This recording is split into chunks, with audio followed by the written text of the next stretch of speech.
여러분 안녕하십니까? 우리 사회가 어떤 방향으로 발전해 가야 할지 모색하는 자유경영원 문근찬입니다. 오늘 주제는 검수완박 법에 의한 법에서 본 이 법치의 본질이라고 하는 내용을 좀 말씀을 드리도록 하겠습니다. 이 최근 한동훈 법무장관이 활약상이 대단하죠. 지난 정권에서 이 많은 논란 끝에 통과시킨 그 소위 검수완박법, 이거를 이제 시행령을 만들어서 이제 실제로 이 법이 시행이 되기 시작하는 그 시점인데, 이거를 해석을 갖다가 재해석을 함으로써 이 검수완박법의 그 시행령, 여기서 검찰이 맡아야 되는 그 영역을 다시 그 복원을 했다 하는 그 얘기가 되는 것 같습니다. 그래서 뭐 지금 난리가 났죠. 야당 쪽에서는 엄청나게 반발을 하고 있고, 또 이제 이 여당 쪽에서는 많은 이 박수갈채를 보내고 있고, 이런 식으로 지금 다 하고 있는데, 이 사건을 계기로 해가지고 우리가 현재 살고 있는 대한민국의 이 법치 수준이라 하는 것이, 그 인식의 어떤 깊이, 이런 것이 어느 정도인가 하는 것을 같이 한번 생각을 해보자 하는 것이 오늘의 그 주제입니다. 제가 뭐 물론 법학 전공자는 아니기 때문에 많은 부분 그 상식을 동원을 하고, 또한 이 경제 철학이라든지 뭐 법 철학이라든지 이런 그 내용, 문헌에서 좀 일부 참고를 했기 때문에 이런 내용이 아마도 법을 전공을 했는 분들의 그 견해하고는 좀 다를지도 모르겠어요. 그렇지만 오히려 그 법을 전공을 한 사람들이 이 법치의 개념에 대해서 너무 또 편협하게 알고 있다라고 하는 그 인상을 저는 좀 갖고 있습니다.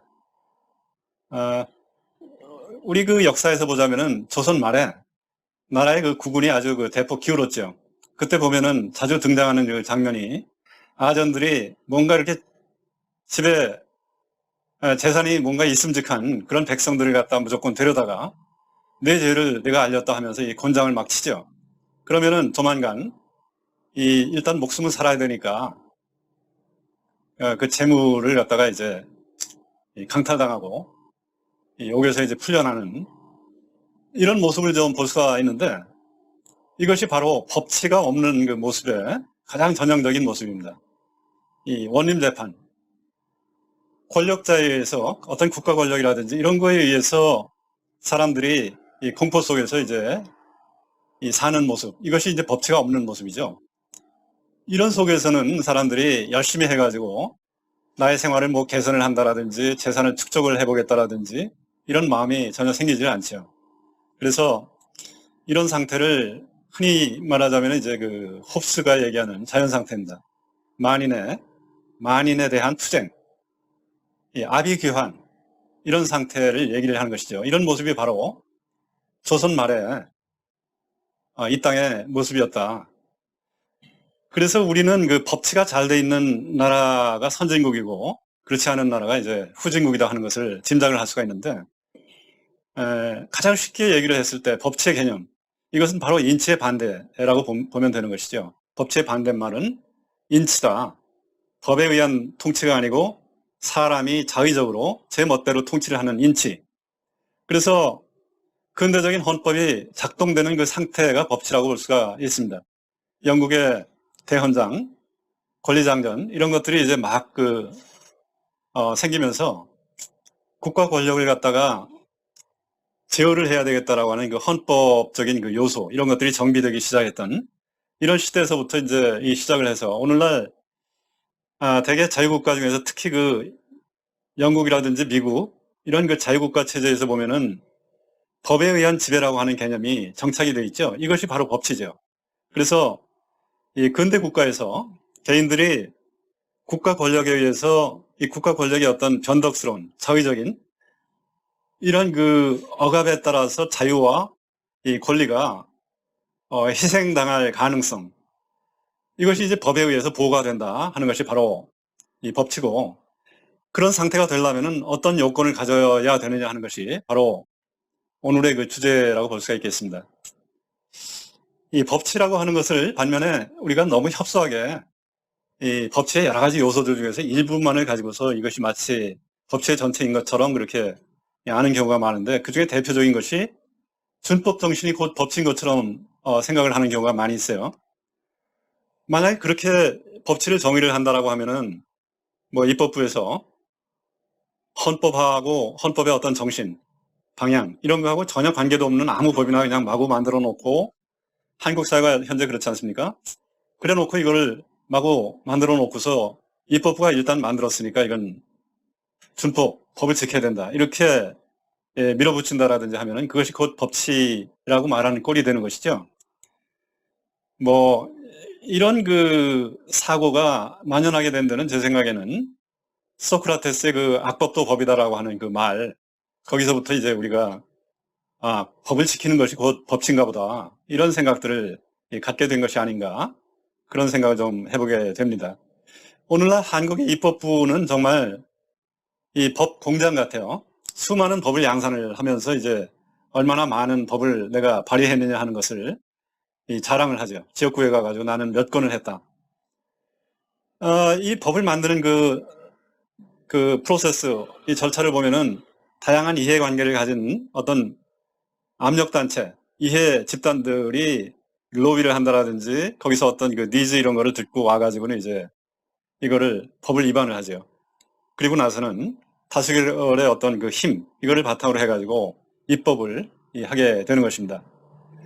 그랬을 때 민주주의적인 어떤 절차는 이것이 지켜졌을지 모르지만, 그렇다고 해서 법치주의의 그 원칙이 지켜졌다 이렇게 보기는 어려운 것이에요. 왜냐하면 만약에 그런 식으로 해가지고 쏟아져 나오는 법이 오늘날 한국의 실정처럼 대기업을 예컨대 옥죄기 위한 그 수많은 규제법, 뭐 이 OECD 전체 선진국 중에서 최고로 이 비싼 60%에 해당되는 대기업의 그 상속세, 이런 것이 이제 한국의 법이라고 봤을 때 이거는 자유체제의 다른 나라에 비하면 터무니없이 이상한 법이라고 볼 수 있는 것이죠. 이것은 다른 국가에 비해서 한국이 법치에 문제가 있다, 이렇게 볼 수도 있는 것이에요. 왜냐하면 법치라 하는 것은 인체 반대, 다시 말해서 보편성이라고 하는 것이 아주 가장 중요한 그 원칙입니다. 이 법을 통해서 강자나 뭐 약자, 부자냐 가난한 자 이렇게 편을 가르는 것이 아니고, 이 법을 통해서 누구에게나 똑같이 적용이 됨으로써 그 결과 한국이 이 헌법 체계 속에서 이제 이 자유민주주의 국가로 번영을 해야 된다라고 하는, 이것이 법이기 때문에 누구를 옥죄고 뭐 분배를 하기 위한 이 법이 너무나 만연을 한다라든지 이렇게 되면은 그것이 이제 그 자체가 한국 사회는 법체에 문제가 있다, 이렇게 볼 수가 있는 것이죠. 최근에 여러분들이 재밌게 봤는 그 TV 드라마가 있습니다. 우영우 변호사라고 하는 드라마, 아주 인기가 많았죠. 여기 보면은 그 복잡한 법리를 다투는 이 법원에서의 소송 장면이 많이 나오고, 여기서 이제 그 주인공이 이 명석한 머리를 가지고 이 법리를 갖다가 잘 해석을 해서 승소하고 하는 그 얘기가 많이 나오죠. 자, 이걸 보면은 여기서 우리가 이 법체하고 이제 관련해 가지고 보자면은 이런 거를 좀 생각을 해볼 수가 있습니다. 이 법원에서 이제 판사라든지 이 변호사라든지 하는, 또는 거기에 나오는 뭐 검사라든지 이런 그 법 쪽의 이 전문가, 이런 분들이 법을 정말로 공정하게 잘 이걸 판단도 하고 이것을 운영을 했을 때 이 법치가 잘 지켜지겠구나 하는 것을 이제 알 수가 있는 것이죠. 그것이 이제 한 가지고, 또 한 가지 거기서 이제 우리가 오늘의 주제하고 관련된 건 뭐냐면은, 그와 같이 어떤 그 개인과 개인 간의 어떤 소송 문제라든지 이런 것은 일종의 사적인 영역 속에서의 그 자율적으로 해결이 되고, 그것이 안 됐을 때 법에 호소하고 거기서 이제 법리를 다투고 해가지고 이제 해결을 하는 그런 문제는 사실은 법치 중에서 아주 작은 부분이고, 법치의 가장 중요한 부분은 그거하고는 달리 국가 권력에 의해서 사람들이 대량으로 이 자유와 권리의 어떤 침해를 받는다라든지, 이것이 그럴 가능성이 생겼을 때 법치에 그 중요한 문제가 있는 것이다, 그렇게 볼 수가 있는 것이죠. 그래서 이제 그 드라마 같은 그런 경우는 우리가 재미는 있지만 그 속에서 법치의 어떤 그 문제점을 찾아낸다든지 하는 것은 그런 것은 별로 관계가 없다 하는 것을 짐작을 할 수가 있습니다. 문제의 핵심은 국가 권력입니다. 국가 권력이 법을 운영함에 있어서 이것을 헌법의 어떤 원칙에 잘 부합하게 해가지고 작동하는 그런 그 체계를 만들어내느냐. 이것이 이제 법치가 돼 있는 상태고, 그렇지 못했을 때 이것이 법치가 안 돼 있는 상태다라고 하는 것이죠. 이거를 좀 요약을 하자면은 법이라 하는 것은 서로 다른 이 개인들이 사는 이 세상, 이 속에서 이 공존과 이 번영을 추구할 수 있게끔 하는 그런 기술로서 진화한 그 체계다.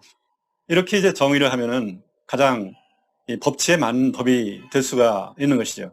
따라서 자, 우리가 이런 의미에서 봤을 때 이 법은 뭐하고 관계가 많으냐면은 이 시장이라든지 시장 속에서의 어떤 질서가 잘 작동하게 하는 법, 그리고 그런 걸 통해 가지고 이제 우리가 장기적으로 지속적으로 이 번영하게 하는, 이것이 법치하고 관계가 되는구나 하는 것을 알 수가 있습니다.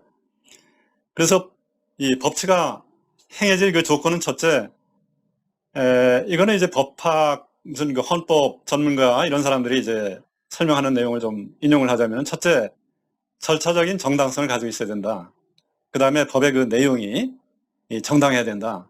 엉터리 법이면 안 된다 하는 얘기죠. 그 다음에 세 번째, 이런 것들을 이제 보증하기 위해서 이 사법의 어떤 독립과 책임, 이것이 전제가 되어야 된다 하는 것이 이제 이 조건이고, 내용적인 측면에서는 근대 국가 차원의 이 법치주의 사상이라 하는 것은 다음과 같이 세 가지로 이제 압축을 해볼 수가 있습니다. 첫째, 헌법주의입니다. 헌법주의. 헌법은 법치의 그 대원칙입니다. 국가가 번영을 해나가고자 하는 그 방향성, 이것이 헌법이죠. 그래서 헌법에 의해서 국가 권력이, 이 헌법의 내용을 잘 보면은 국가 권력이 개인의 자유와 권리, 이걸 보호하는 데에는 어떤 그 영역을 우리가 자유와 권리로서 인정을 해야 되고, 국가 권력이 어떤 한계를 가지고서 이제 이걸 침해하지 않도록 해야 되는 것이냐 하는 그런 측면, 그리고 국가 권력을 그 행사하는 절차에 있어서 이 문제가 생기지 않게 하기 위해서 어떤 견제와 이 균형이 이루어지게 하려면 상권 분립이 필요하죠. 그래서 이 행정, 사법, 입법, 이 상권 간의 역할 분장을 어떻게 잘 하느냐, 이런 것들이 이제 이 헌법에 들어있죠. 자, 그래서 여기에 만약에 어떤 법을 만들었는데 이 헌법하고 잘 맞지가 않고 뭔가 헌법을 갖다 손상할 그럴 가능성이 생겼을 때, 이제 우리나라의 그 법체계에 보면은 헌법재판이라고 하는 그 제도가 있어서 이거를 원상복구하고 법치가 다시 회복이 되게 하는 그러한 그 장치가 있는데, 이번 검수완박법이 바로 현재 그 헌법소원에 올라가 있습니다. 그 두 번째 원칙은 뭐냐면은 법의 보편성입니다. 이미 말씀드렸다시피 입법부가 아무렇게나 정한 법은 다 법이 되는 것이 아니고, 법이라 하면은 일반성, 이 원칙, 보편성을 가지고 있어야 된다 하는 것이죠. 이 일반성이라 하는 것은 모든 개인 그리고 정부까지 포함을 해가지고 누구에게나 이 법이 원칙 없이, 예외 없이 적용이 돼야 된다 하는 이러한 그 일반성, 그리고 추상성, 어떤 목적을 가지고 교묘하게 이 법을 만든 것이 아니고 누구에게나 두루 당연히 적용이 돼야 되는 그런 이 추상적인 내용의 금지, 뭐를 금지해야 되느냐, 이런 거를 이제 규정하는 것이 바로 법이에요. 그 다음에 그런 것이 혼동의 여지가 없도록 명확하게 이것이 설정이 돼서 이 명확성을 가져야 된다. 소급 입법의 금지가 돼야 되겠죠. 현재 우리가 뭐를 이 법체계를 가지고서 살고 있는데 어느 날 갑자기 장차 이것이 마구 소급 입법이 돼가지고서 이제 법이 변할 가능성이 있다라든지, 그래서 과거에 했던 행동에 대해서 벌을 받게 되는 그 가능성이 있다라든지, 이거는 그 정말 이 법이라고 하는 그 명확성이라고 하는 측면에서 엄청나게 문제가 많은 경우가 되는 것이죠. 그리고 세 번째가 바로 이미 말씀드렸던 이 자생적인 질서, 이 시장 원리, 이거를 보호하는 그 법이 바로 법치의 법이다 라고 하는 것입니다. 시장이라고 하는 그 오랜 전통에 의해서 축적된 질서, 이것이 잘 작동되도록끔 판을 깔아주는 성격의 법이 되어야 되는 것이다. 이것은 이제 대한민국이 시장 질서를 존중하는 자유민주주의 공화국이기 때문에 그런 것이죠. 그래서 입법에서 만드는 그 법은 시장에서의 어떤 성의로운 행동 규칙으로서의 법이 되어야 된다. 그것이 아닌 온갖 이상한 규제로서 이 시장 속에서의 사람들 간의 자유로운 어떤 거래나 이런 것을 옥죄는, 이것이 또 왜곡이 되게 하는 그런 법이 되는 것은 이 법치 원리에 맞는 것이 아니죠. 그래서 이 자연법적으로 형성되어 있는 어떤 시장 질서, 이거에 맞게 이 법이 입법이 되고 함으로써 시장 질서가 이제 활발하게 이게 운영이 되고, 그 결과 사람들이 활발하게 경쟁도 하고 자기 사업을 영위하고 하면서 이 번영하게 하는, 이것이 법치에 맞는 법이다 라고 하는 것입니다. 그래서 이 결론을 좀 말씀을 드리자면, 오늘날 우리가 오늘의 그 주제라고 볼 수 있는 검수완박법의 그 흐름을 보면은 한국이 아직 법치는 멀었다 하는 걸 이제 우리가 그런 비판을 받아 마땅하다고 생각이 되는 것이죠. 지난 정권, 문재인 정권에서 임기를 불과 한 열흘 정도 앞두고서 이 검수완박법을 무리하게 통과를 시켰습니다. 뭔가 목적을 가지고서 이제 입법을 했다라고 하는 의심을 많이 받고 있는데, 이 한동훈 장관에 의할 것 같으면은 이 법은 부패 정치인이라든지 부패 공직자, 고위 공직자 이런 사람들을 처벌을 어렵게 함으로써 국민에게 심대한 피해를 줄 가능성이 있는 법이다, 이렇게 비판을 하고 있죠. 이거는 법의 보편성을 어긴 것입니다. 어떤 피의자가 고의적이냐 고의적이 아니냐에 따라서 각기 다른 기관에서 사법적인 절차가 이루어지게 한다. 이거는 고의직은 처벌을 면하게 하고 일반직은 엄격하게 처벌할 가능성을 만드는 법이라고 볼 수 있는 것이죠. 이런 그 법치에서 최고 원칙이라고 볼 수 있는 그 보편성의 원칙을 정면으로 위배할 가능성이 있는 것이죠.